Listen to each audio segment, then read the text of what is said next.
أيها المسلم وأيتها المسلمة, ce qu'Allah tabaraka wa ta'ala t'a donné comme bien et comme richesse et comme argent, sache en premier lieu que ce bien ne t'appartient pas, que cet argent ne t'appartient pas, mais en réalité ce n'est que le bien d'Allah et ce n'est que l'argent d'Allah Jalla wa Ala, car tout ce qu'il y a dans les cieux et tout ce qu'il y a sur terre est entièrement la propriété d'Allah Jalla Jalaluh.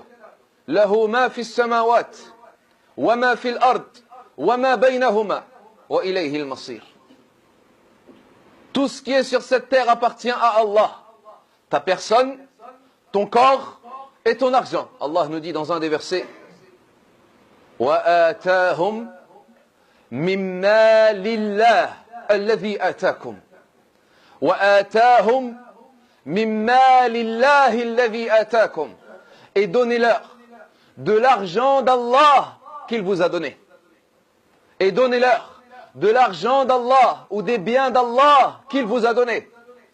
Donc la carte bleue que tu possèdes aujourd'hui, ou la monnaie que tu as dans ta poche, ou le carnet de chèques que tu possèdes, ou les milliers d'euros que tu économises, ou la villa que tu as construite, ou la voiture pour laquelle tu as économisé, tous ces biens-là n'appartiennent qu'à Allah, Jalla wa Ala, ne sont pas ta propriété. Et en plus de cela, il te les confie, il te les prête, il en fait un prêt pour toi, afin de voir est-ce que tu vas les utiliser pour acheter ton paradis Al-Jannah. Il te les prête et il le fait en sorte que tu les possèdes, pour voir qu'est-ce que tu vas en faire et comment est-ce que tu vas les utiliser. Est-ce que tu vas acheter avec ton paradis Al-Jannah? Alors pose-toi la question encore une fois, ya Abdallah. Les biens que tu possèdes, l'argent qu'Allah t'a donné, par lequel Allah Jalla wa Ala t'a enrichi, cet argent que tu possèdes avec lequel tu achètes ta nourriture et ta boisson, que tu remplis ton carburant, que tu achètes un abonnement téléphonique, tu achètes des vêtements, tu ameubles ta maison, tu deviens alors, tu es alors confortable dans ton chez-toi, tu essaies de construire un peu plus, ou amasser, ou économiser tout cet argent que tu possèdes, que tu dépenses ici et là. Est-ce que tu en as mis une partie pour Allah? Est-ce que tu en as mis une partie pour ton paradis Al-Jannah? Qu'est-ce que tu as dépensé pour Allah? Est-ce qu'un jour tu as sorti ta main pour te dire moi je vais acheter mon paradis? Quand est-ce que tu t'es dit aujourd'hui j'achète Al-Jannah avec l'argent qu'Allah m'a donné? Où sommes-nous par rapport à la dépense d'argent dans le sentier d'Allah Jalla wa Ala ayyuhal ahbab? Combien d'entre nous ne font que acheter le bas monde ad-dunya? Combien d'entre nous ne sont que des acheteurs de cette vie? Combien d'entre nous ne dépensent que pour ce bas monde ad-dunya? Ils dépensent pour leur voiture et pour leur maison, pour leur famille et pour leurs enfants, pour leurs diplômes et pour leurs études, pour leurs voyages et pour leurs vacances. Mais quand est-ce qu'ils ont dépensé pour Allah? Quand est-ce qu'ils ont dépensé pour Al-Jannah? Quand est-ce qu'ils ont dépensé pour leur demeure au paradis?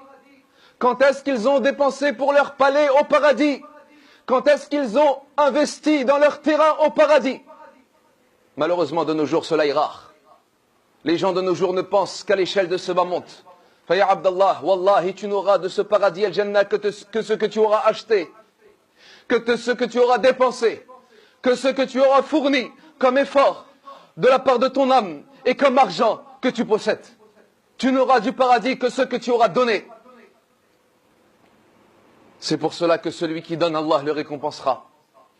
Mais celui qui se montre avare de son nafs, de son temps, de sa force, de ses efforts, de son énergie, de son argent, de ses biens et de ses richesses, celui qui se montre avare, Allah Jalla wa Ala lui rendra la vie difficile de ce bas monde et de l'au-delà al-akhirah. Allah nous dit Jalla Jalaluh, فَأَمَّا مَنْ أَعْطَى فَأَمَّا مَنْ أَعْطَى وَاتَّقَى. Celui qui aura donné, ici donné ce n'est pas uniquement l'argent, celui qui aura donné sa force, son énergie, son temps, son intelligence, ses efforts, mais également son argent et ses richesses. فَأَمَّا مَنْ أَعْطَى وَاتَّقَى, et qu'il aura craint. وَصَدَّقَ بِالْحُسْنَى, et il aura déclaré véridique le jour de la résurrection. فأما من أعطى واتقى وصدق بالحسنى فسنيسره لليسرى. Nous lui faciliterons la facilité. وأما من بخل. Mais celui qui se sera montré avare, celui qui a pensé que tout lui possédait et qui n'utilisait uniquement que dans ce bas monde ad-dunya. وأما من بخل واستغنى, c'est-à-dire qu'il a pensé qu'il n'avait besoin de rien. Il s'est montré alors indépendant. Istaghna, comme s'il n'avait pas besoin de ce qu'il possédait à le dépenser pour le paradis al-Jannah. وَأَمَّا مَنْ بَخِلَ وَاسْتَغْنَى وَكَذَّبَ بِالْحُسْنَى. Et il a traité de mensonge le jour de la rétribution.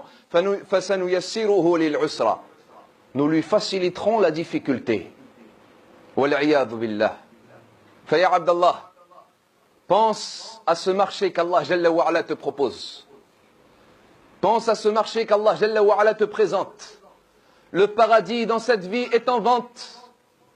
À toi d'être le meilleur des acheteurs. Et tu connais désormais ta monnaie.